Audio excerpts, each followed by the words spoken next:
ಆರೋಪಿಗಳಿಗೆ ಜೈಲು ಶಿಕ್ಷೆ ನೀಡಿದ ನ್ಯಾಯಾಲಯ.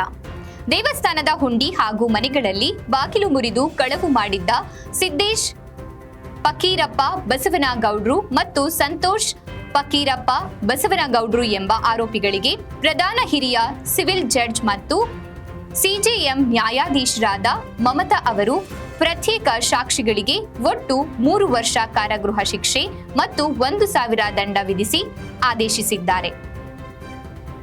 ಆರೋಪಿಗಳು ಐಯುಡಿಪಿ ಬಡಾವಣೆಯ ದೇವಸ್ಥಾನ ಹಾಗೂ ಮನೆಗಳ ಇಂಟರ್ಲಾಕ್ ಮುರಿದು ಮನೆಯಲ್ಲಿದ್ದ ಚಿನ್ನಾಭರಣ ದೋಚಿದ್ರು.